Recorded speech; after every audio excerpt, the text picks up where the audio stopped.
حضرت سلیمان علیہ السلام اور ملکہ سبا۔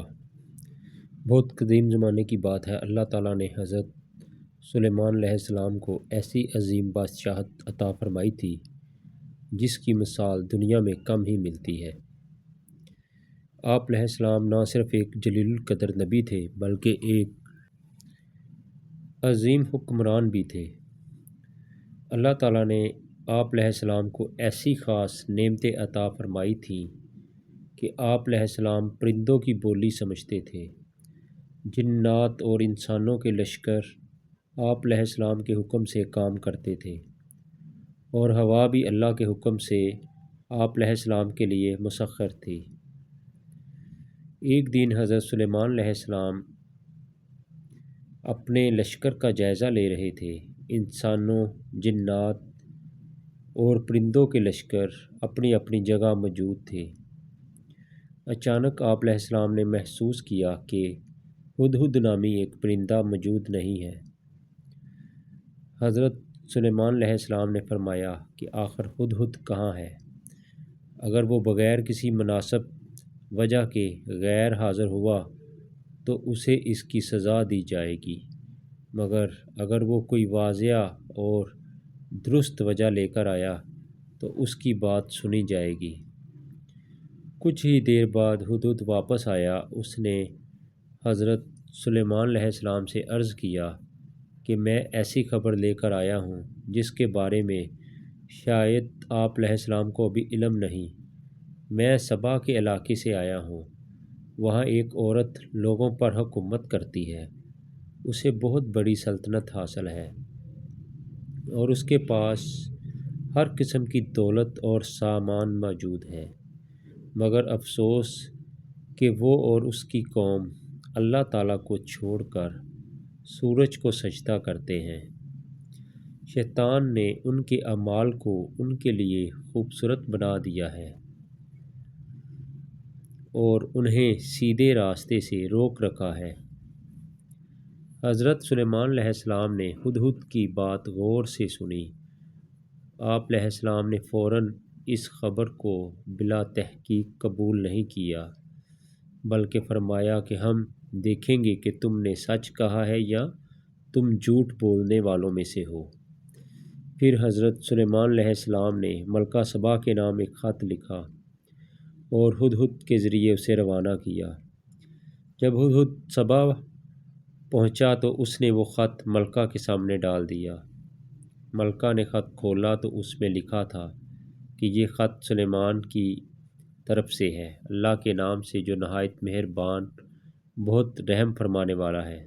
تکبر نہ کرو اور فرما برداری اختیار کرتے ہوئے میرے پاس آؤ۔ ملکہ سبا نے اپنے درباریوں کو جمع کیا اور کہا کہ مجھے ایک اہم خط موصول ہوا ہے۔ اس میں مجھے حضرت سلیمان علیہ السلام کی طرف سے پیغام دیا گیا ہے۔ پھر اس نے خط انہیں پڑھ کر سنایا اور ان سے مشورہ طلب کیا۔ درباریوں نے اپنی طاقت کا اظہار کرتے ہوئے کہا، ہم بڑی قوت اور جنگی طاقت رکھتے ہیں، لیکن فیصلہ آپ کے ہاتھ میں ہے۔ آپ جو حکم دیں گی ہم اس کے مطابق عمل کریں گے۔ ملکہ سبا سمجھدار حکمران تھی۔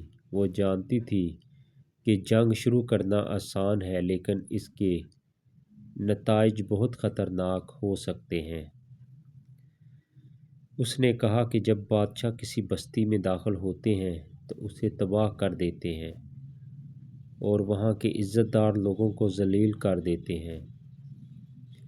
اس لیے میں پہلے سلیمان علیہ السلام کے پاس ایک تحفہ بھیجتی ہوں اور دیکھتی ہوں کہ ان کا مقصد کیا ہے۔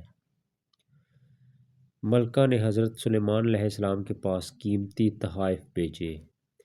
جب یہ تحائف حضرت سلیمان علیہ السلام کے سامنے پیش کیے گئے تو آپ علیہ السلام نے انہیں قبول کرنے کے بجائے فرمایا کہ کیا تم مجھے مال کے ذریعے مدد دینا چاہتے ہو؟ اللہ تعالیٰ نے مجھے اس سے کہیں بہتر نعمتیں عطا فرمائی ہیں۔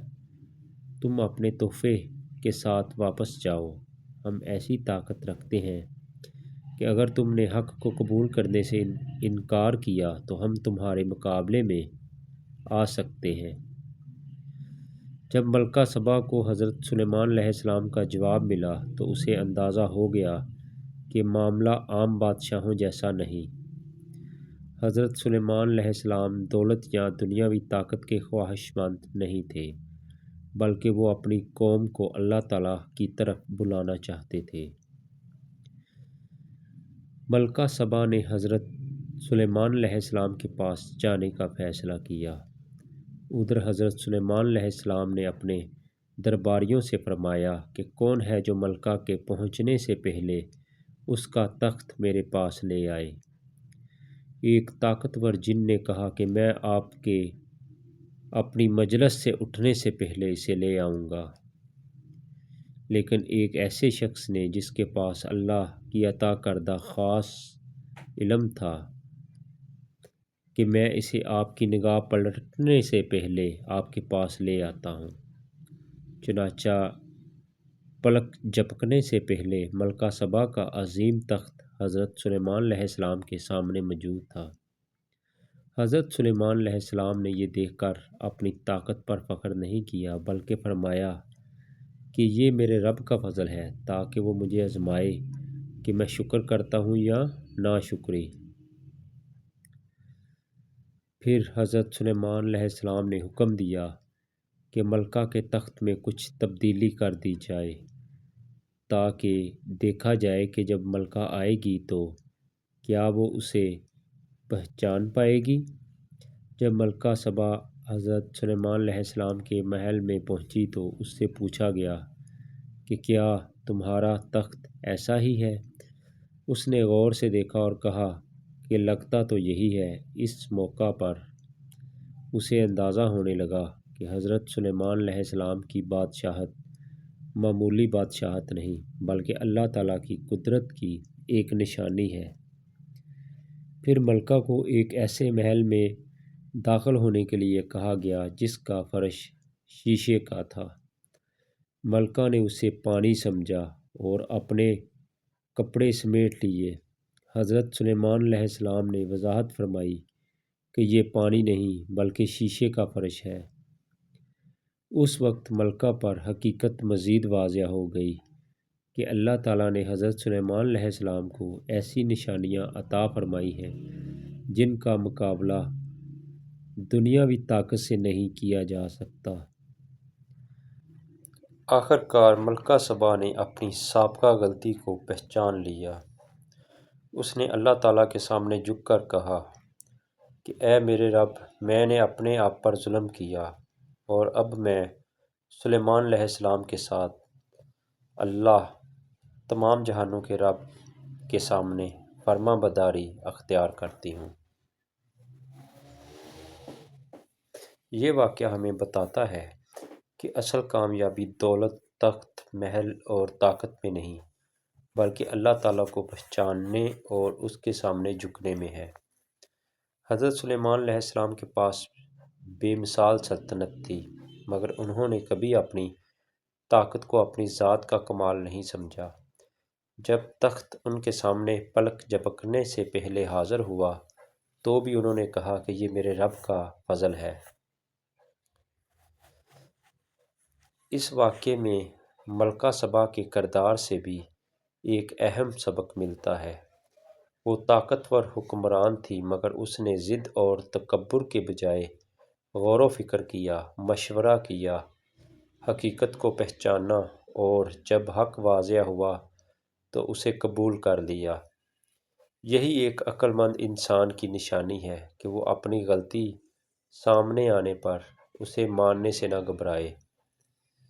ہمیں بھی اپنی زندگی میں یہ بات یاد رکھنی چاہیے کہ اللہ تعالیٰ نے ہمیں جو کچھ عطا کیا ہے وہ ہماری اپنی طاقت نہیں بلکہ اس کا فضل ہے۔ دولت ہو، علم ہو، عزت ہو، صحت ہو یا کامیابی، ہر نعمت پر اللہ کا شکر ادا کرنا چاہیے اور کبھی تکبر نہیں کرنا چاہیے۔ حضرت سلیمان علیہ السلام اور ملکہ سبا کا یہ واقعہ قرآن کریم میں انسان کے لیے ایمان، حکمت، شکر، عاجزی اور حق کو قبول کرنے کا عظیم سبق بن کر سامنے آتا ہے۔ دنیا کی سب سے بڑی سلطنت بھی انسان کو ہمیشہ نہیں بچا سکتی، لیکن اللہ کی فرما برداری انسان کو دنیا اور آخرت دونوں کی کامیابی کی طرف لے جاتی ہے۔ ناظرین، ہمارے مزید اچھی ویڈیوز کو دیکھنے کے لیے ہمارے چینل نالج ہاؤس کو سبسکرائب کریں، لائک کریں، شیئر کریں اور کمنٹ باکس میں کہانی کے بارے میں لازمی کمنٹ کریں۔ بہت بہت شکریہ۔ اللہ حافظ۔